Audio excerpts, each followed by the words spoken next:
Resident Evil 5. Hello there, Sir from 17 once again. This is my Resident Evil 6. No, it's not 6, it's 5. This is Chapter 6, my brain is dead. Resi 5, professional walkthrough. Chapter 6-1, ship deck. This is probably one of the trickiest missions in the game because of the whole kitchen sink approach. They throw everything at you in this level, and there are moments when you're separated where Sheva can die, which is really frustrating, but I have a pretty decent strategy of getting around those moments. This first section is going to be filled with people throwing grenades, it's going to be filled with people wearing armour, and it's also going to introduce you to the cauliflower monster from Mount Gagazet, which one of these dudes is probably going to turn into. The best thing about making it this far is I've almost got enough to buy the Hydra shotgun, because I'm very close to having all the upgrades on the normal shotgun, and then I could swap it out for my... Oh, I tell a lie, we have it on my person right now, so that's the best thing about this level. I have enough currency to use my favourite gun, and this is just hilarious. Look at this trash. Look at that. Hey. Ooh. Whoa. Bye. Still not dead though, because welcome to professional. She's automatically aiming for the head and the torso, so she's doing no damage. Because this guy cannot be injured unless you shoot him in the places without the armour. But the first checkpoint here is tricky because Sheva's a retard. The dogs are dangerous, but if you go into the position where I'm going to go, they can't attack you. But Sheva refuses to go where I am at times and she gets attacked. So I had to reset here a bunch of times as I trigger this backwards and run towards this ladder. Up here, the dogs cannot come. The only person who can come are the Manginis. Dogs are handy accessible. They cannot climb ladders. They need ramps. And this is the biggest advantage you need. So you can take them on at your own leisure from a position of superiority, and then you're super comfortable and everything's fun and games. But Sheva will drop down and then she'll get grabbed, or she'll get smacked, or she'll get mauled, and you just stood there thinking, what's she doing? Why is she doing this? And I can't give you an answer, guys, because nobody knows. The only universal truth is she should have been better, and she's not. And they did nothing in this port to make her any better. And if they say they did, I struggle to see how, because she still fails you all the time, and I can't ever not take that away for me. Like, I watched Big Benedict's walkthrough for this a long time ago, and the one thing I came away from watching his walkthrough, and I say watch, I listen to it more than anything. I like to listen to YouTubers when I'm playing games, recording games, or doing stuff, and it's nice to have that in the background and listen to their thoughts and their feelings on the game. And the one thing I came away from with good old Bick was that he thought that Sheva did a really great job. You know, for the most he was expecting horror stories, but he had, you know, no problems in a lot of places. She held her own and he was very impressed with her. And I just don't see that when I play. And I wish I did. You know, he had this great experience with Sheva and I don't. And I never do. And I don't think it's just me either. I think a lot of people are the same, and I think it's just luck. I think sometimes she can be great, and if you get a lot of luck in those scenarios where she's consistently great, or she's great more than she's crap, you probably have a good experience too. But if I compare this to any of my human partners, it's just night and day different, and of course it's gonna be, because you can't compare a human to a crappy AI. Like, I could play this with anybody. I could play this with my mum, and she'd be better than Sheva, because she'd listen to what I say. And that's the problem. They should have enhanced the command suite that you can tell her. You should have been able to put her into a state where all she does is play incredibly defensive, stay out of danger, stay out of your way, and pick up all the shit you don't pick up. Where's that state? Where's the state where she stays at the very beginning of the level, lets me beat the level, and then teleports to the door when I need her? Where the fuck is that state? Because that's the one I want. You know, I want the state where she stays on in the Jeep and I do the game. Like, I want to send her back to America to follow her dreams. What does she like doing? I don't even know. Let's have her sticking her head on my rifle sight all the time, not picking up the stuff I do want, picking the stuff I want rather than the stuff I want her to grab. using the ammo and the healing herbs before she should, and putting herself in spots of danger when we're in spots of safety. That creature, by the way, the horrible looking dog, takes a beating, but if you chuck a flash grenade, I believe it kills them instantly. I've never done it myself, it's just something I've read on the wikis, which is good to know. This guy's always fun. He's very excited to be sneaking up on someone finally after standing on this boat for an extended period of time, and oops, he has no forehead. But there's a red herb on the left. I'm kind of cluttered with ammo right now, which makes me a bit uncomfortable when I see that, but I would rather have ammo than need it. So it's a good position to be in. Oh, also guys here, before you push on to this next section, if you climb up that mast behind me, you can shoot the people who are going to do the trap that puts you and Sheva separated further into this level. If you do it at the beginning, you will have to shoot, I think it's 3 people. If you do it as when I do it, you only have to shoot 1, but that's just because I went further forward and I forgot to do it. So, proactive is the way to avoid that particular section. I don't think it's hard to do, I just prefer to do it because it's quicker. Mainly because you don't have to climb up that mast on the other side and go up there and press that button. But if you end up getting caught by this, it's not the end of the world. Sheva with the bow is very dangerous, and it's just a case of you surviving the mini gauntlet, which is very simple to do. I'm trying to shoot one of the grenades like that, and it blows him up. There's one more guy now up there on the controls that we need to take out. But keep on pushing forward. I do like this level. I think this level's really fun. I don't like it in Mercenaries though, because I don't think it's got good flow, and I don't really understand the spawns in Mercenaries. I appreciate that there are 2 separate pools where enemies can spawn, but I don't exactly know the best lines through the levels on Mercenaries, so I find it kind of frustrating. But this is when I decided to go back to get to that mast so that I could kill the dude. And then I saw that guy over there not hurting anybody, and I thought, fuck it, let's kill him anyway. Because I'm a nice person, you know? It's currently the summer, and I'm finding it very difficult to commentate in the summer because it gets so incredibly hot. And I had the entire last week I wasn't able to do a single piece of work as far as commentating went. I did a shit ton of editing and then I did a shit ton of recording, but I couldn't talk on anything. And it was because the humidity was so high. I couldn't actually sit upstairs with all the windows open, all the doors open and all that kind of good stuff, because the air was so dense. It was horrible. It was really horrible. I was wearing nothing but boxer shorts and I couldn't function. It was bad. So I ended up having a very unproductive week, which really irritates me because I feel guilty when I don't feel like I'm being productive. And as much as I was recording and editing and compensating, there was a lot of stuff to commentate, and I want to get that stuff to the people who watch it, because what's the point, you know, unless I pop it out there. And all of this should have been done, but it wasn't. And it was all because of the weather, so I'm hoping it's going to be cooler, because it's a lot cooler today, so I'm looking forward to additionally cool weather. But you'll notice, you know, when I check the rest of this beam, there's nobody else, which is nice to see. And I was checking here to see if you could see anybody in the distance, to see if you could shoot anybody else, because I don't often snipe from this vantage point, but unfortunately there's not enough enemies spawn to get any real cheesy advantage, so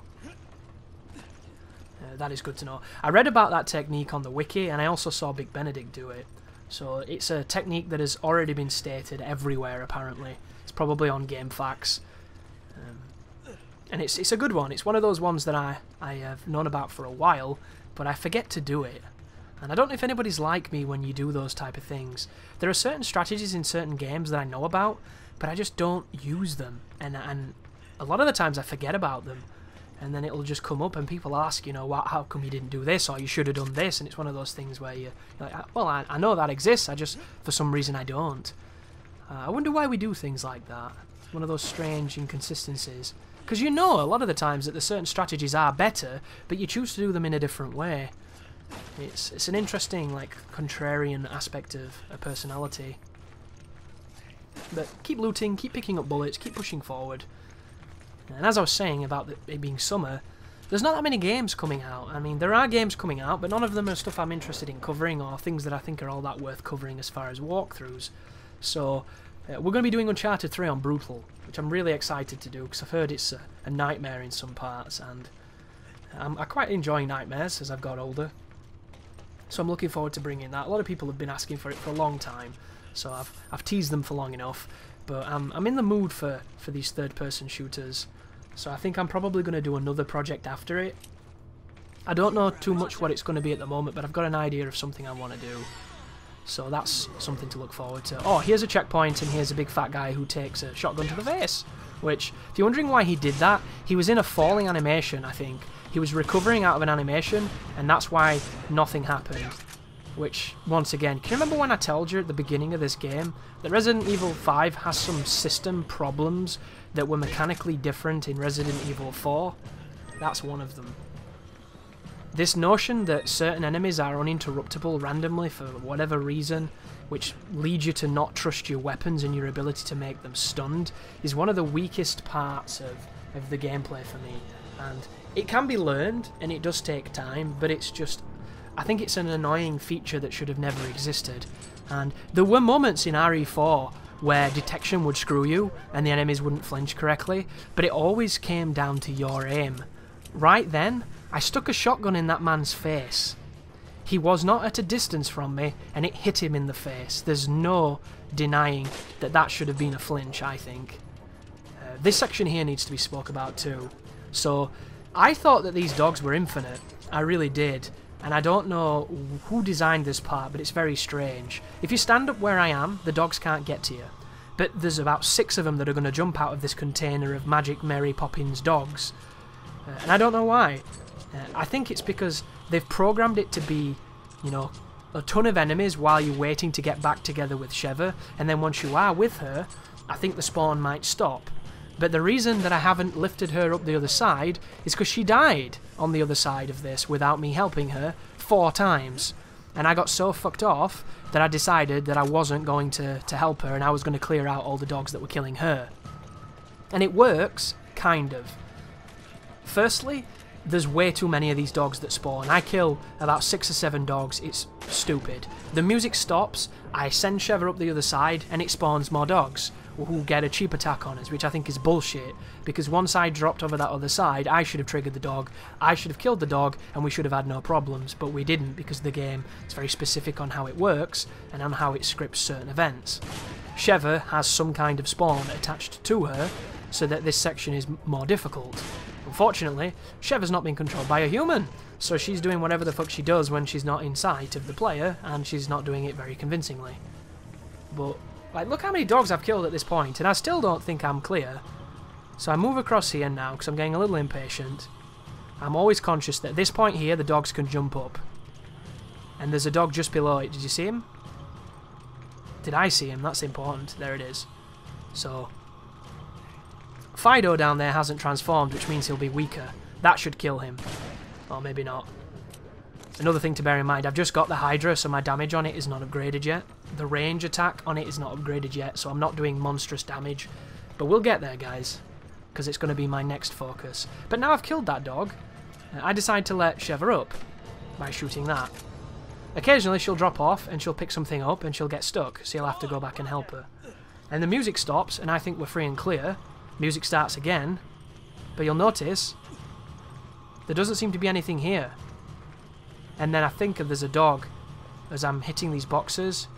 Yeah, it's behind her. She's not attacking it though. She attacked then. There it is. She missed twice! And I think it jumps at me, the git. Oh no, it gets her. That's okay. So, random dog spawn, and that's the end of the enemies. You grab it. It's so old school and frustrating. Like, why did she not hit it with the bow? She's got perfect aim. Just let her kill it. You know, she's killed so many other things, and you never gave them a chance, but not that one. But there we go, reloading all our stuff and pushing onwards. The level gets, I'm gonna say easier, but it's still tricky. But it's easier than what we've just done, I think, because there's less dogs, basically. The dogs are always difficult. They're never fun. They're always a nuisance. In here, very predictable people with guns. The only threat is grenades, people with metal shields, and those dudes that do the running stun rod attack. That is the only reason that you should get injured coming up. Additionally, guys, you're going to need to have some of your gold to put into the Hydra to get the range upgrade, because when I shot Mr. T in the face with it, it didn't stun him. And if it doesn't stun him when you hit him, you will not be able to do the loop I'm about to do. So all you need to do is pay I think it's 5,000 and then maybe 15,000, or 5 and then 10, to get both of the range upgrades for the Hydra, because it increases the gun's damage. Or that's what the wiki says anyway, and it does feel like it does, because you get stuns that you weren't getting before. Because it means that all the pellets have max damage for full distance, I think, rather than having the damage teeter off as it goes further out.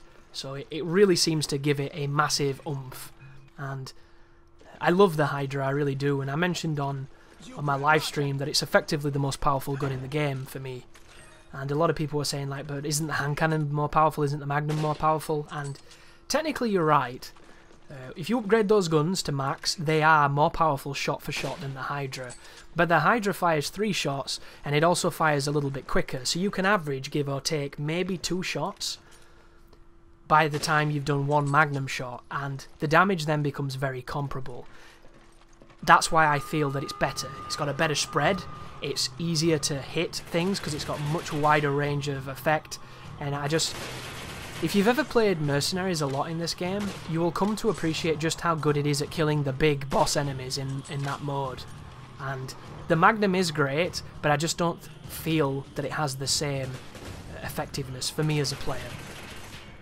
But I'm not going to argue, you know, objective numbers. The Magnums are the strongest numbers in the game, especially the hand cannon. And of course the rocket launcher is probably the strongest thing of anything, because it kills everything in like 1 hit. It's preposterously strong. But Hydra's my baby, so that's why I use it. But all we're going to do on this sequence is, before we go down, we're going to exploit the gaps in this fence to headshot and kill everybody who's on the floor. It's a very effective strategy of staying safe, but there are moments where you can get shot, because the gaps work both ways. Your advantage here stems from the fact that the AI will generally shoot for centre mass. So if you only have your head popping out visible through one of those gaps, they tend to not be able to shoot that, because they shoot at a preset part of your body. They love shooting shoulder height, kind of delt area, because that's where you'll get shot the most. Speaking of getting shot, there's a spawn coming up with a lot of guys, so push forward, trigger, pull back. Be aware that on the balcony is a bunch of people who throw grenades, and you are not safe where I'm stood from the grenades. This guy's doing the weird running attack, which is disappointing, but that's what they'll all do at a distance. You give them that opportunity, they will do that running attack. So Sheva puts him down with the bow, very convincingly. I should be putting her on attack, but if you put her on attack, sometimes she'll fuck off and start picking shit up, and when she does that, she puts herself in danger. So that's the reason why I've got her on cover. Look at her. She's brilliant with that bow. Really, really good. There's the grenade shot. See you later. We don't have any rifle rounds now, which is going to make this a little trickier than it needs to be. But as we push forward, you see that open container to my right that's elevated? There's going to be a dude in there. Just like there's a dude in there. The tri-cell containers. I shoot him in the leg. Second bullet should kill. Oh no? So we still don't have that much power on our rifle, which is unfortunate. But we're using it mostly for headshots, which are always guaranteed kills outside of big monsters. And we're going to be fighting our first Mr. T coming up, which I thought was really strange to have him in this game. But they've kind of done the same thing, haven't they? They took the chainsaw guys, the Salvadors. They took the Gigante, even though he's called like Desu or something silly. Look at that bullshit. Goodness me, Sheva, what are you doing? What is she doing? I couldn't tell you. I could not tell you. Getting hit, being annoying. Every player's nightmare. And that's not mentioning the fail that just happened. Did you see what just happened? I brought a flash grenade to that section because, specifically, he hit me on the last run, which you didn't see. So I thought if I throw a stun grenade, he'll move his shield and I can shoot him with a shotgun and kill him. I threw a stun grenade and what did he do? Didn't even react and he smacked Sheva. That is the kind of stuff where, like, you know, if I was a tester, the devs would hate me. They would hate me. They would. Because I'd be the guy who keeps saying the problem that doesn't get fixed. And even if they put, like, specifically on my piece of marking criteria that, you know, we know about this problem, please stop bringing it up, I still would. Because it's a problem. And I don't want to see that kind of problem in your fantastic game. I want your game to be amazing. Get rid of it. This is not good design. And it baffles me, it really does, how anybody could see a problem in the game and not want to fix it. Like, you know, when I see a problem in one of my videos, I feel like such a douche. I want to delete it immediately and redo it, and sometimes I can't. Sometimes that's 3 hours of my life or some bullshit that I'd have to do again, and I gladly do it because you feel bad about releasing something that's not of the quality you wanted it to be. It's not a reflection of your craft. And if you're like me and you have those unfortunate perfectionist tendencies where you want things to be as good as they can be, you can spend hours tweaking the smallest things. This is really tricky, by the way. There's one guy across there with a gun, and there's no checkpoint, so if I get hit now and I die, I have to do this entire sequence again. So be very careful. But I can't understand these grievous errors that just get ignored. And I know for a certain that there are problems that are mentioned by testers that go back to devs and that don't get fixed because the devs will say something overly defensive, like, oh, that's the way it's meant to work, or, you know, that's what I wanted it to do, even though it probably isn't. It's just that defensive statement that people do on their gut reaction. You know, it's sad. It's really sad. And it stems from a place of wishing things were better. It's never, you know, just empty criticism. Like, there's a lot of people that, when they drop on my videos, they say things like they had to mute them because I was whining too much. And that's perfectly fine if that's how they feel, you know, that's their opinion. I don't think of myself as somebody who whines. I think of myself as somebody who creates discourse, somebody who is critical of a lot of things. And when I go onto these tangents where I'm talking about where something falls down and it's getting quite heated, I don't consider that bitching personally. But some people do, and you need to, you know, be aware of this. Some people don't like that, they don't get it. But to me, it's just another step in the Socratic method, you know, in the science of discourse and ideas coming together, clashing, and hopefully moving forward together and improving. You know, that's what it's all about. But some people don't like that, and some people don't want to listen to that, which is fine. You know, a lot of those comments, when I get those, I say the same thing, like, that's what the mute button's for, you know? If you don't like it, you don't have to watch it. That sucked. He was weak in the face, weak in the arm, and for some reason I wasn't able to shoot either, which is 100% me in that opportunity. But, once again, he did the running insta-smack, which I think is really unfair. And then Sheva bosses him. Takes him out really well. These corners are tricky because as you push forward, they kind of poke out, surprise cockface, and shoot you. So you'll notice I'm a little distrusting of these turns because I don't have them memorized. You know, that's one of the good and bad aspects of a walkthrough. If you're playing a game you've played 1,000,000 times and you know where everybody is, your walkthrough is obviously going to reflect that. If you've played a game 1,000,000 times but you can't quite remember where people are, it's also going to reflect that too. And I think it can have an adverse and a positive effect. But it all depends on the situation and what goes down. But in that checkpoint, I went back into the shop and I bought the upgrade for the Hydra because, as I mentioned, it wasn't cutting it. So this guy shoots a big load into this wall, and then once he's feeling all depressed and down over how filthy he is, we're going to run up to him and stun lock him with the Hydra. So 2 Hydra shots, or occasionally 1 if you get that lucky critical, will stun him and enable you to do is it the uppercut we're doing? Whatever this strike is I'm doing here. And that's all we're going to do, guys. We're going to keep him perpetually stunned in these animations. And Sheva's occasionally going to get stuck in, which is great.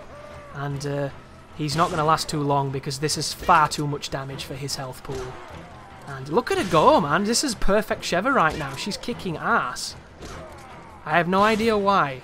She's in cover mode, she's got a weapon equipped, and she's doing what I want her to. That is one of those moments where Sheva was great. And how easy was that? He is a very lethal, dangerous enemy who has massive life, and I made him look like a bitch. And it isn't because I'm an amazing player, guys. It's because we're using a powerful tool and a powerful setup to keep him in a position of weakness. And now you've seen that, you can do the same thing. You can do that with a Magnum, you can do that with any other shotgun, as long as you've got a couple upgrades on them. And you'll be laughing. Which is nice, because I think he's a scary enemy. When you first fight him, he's intimidating because he has a lot of armor, he has a lot of life, and he can deal out a lot of damage. So you think in your mind, you know, being close to this guy is a bad thing. Because he has a minigun, for Christ's sake, and then when you get close, he does that swing that's really hard to stop. But being close to him is the best place to be, believe it or not, because you can do what I just did. I don't know if there's any quicker way of killing that man, outside of rocket launcher or perhaps magnum, but shotgun shells are way cheaper than those two things, and just as effective, so... now we get this fantastic room. He's wearing armour on his chest, so don't bother shooting it, shoot his arms. Now, I move across to the right to get this guy dead. He does not have armour, and thus he can be killed much quicker. But it's still going to take 3 shots, because I think our gun is at about 800 damage, and that's not enough for these enemies, because we're at the end of the game, and the enemies get a nice increase. So you can also shoot this guy in the leg, as I'm witnessing here. Look how long he's stunned for too. That's so fair. I love that. It's got to be said, guys, right? I'm critical of Resident Evil. I always have been. Even the old ones I was critical of, because I didn't like the fact that you could sometimes run past zombies and then other times you couldn't, and it wasn't really you doing anything different. It was the zombie. Sometimes they grabbed really well and other times they grabbed like idiots. And I always hated that. And then these games implemented new different systems, and there was things in there that I liked and things I didn't like. But you know the one thing I love about this game, which I would steal if I made a game, is the idea of hitting an enemy at a weak point, like their arm or their face or their knee, that puts them into a stunned animation that I can go in and exploit with an animation myself. I think that mechanic's amazing. I love it. And no games have used it. No games have really taken it. And I don't know why, because I think it's great. And it works best against enemies that, of course, don't have guns. But I think you could make it work with people with guns as well. It's just a case of getting that balance and making it, you know, making it effective. Okay. But I would definitely add that to my third-person shooter because I think it's wonderful. But thank you for watching, and you take care now.